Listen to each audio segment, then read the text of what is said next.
สวนสวยงามมากครับมาที่ชมกันได้แล้วก็ซื้อของประดับบ้านโกศลแอปเปิล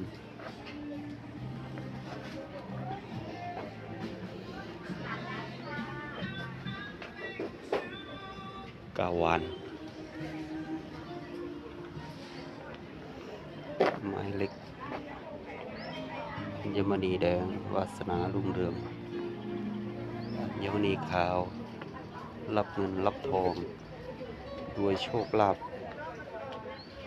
ด้วยล้นฟ้าประกาศตลาดเพชรบุรีประกาศตลาดเพชรบุรีท่านผู้ค้าและพี่น้องประชาชนที่เข้ามาซื้อสินค้านะคะขอให้ท่านตำรวจตรวจสอบกุญแจของท่านด้วยนะคะขอให้ท่านตำรวจกุญแจ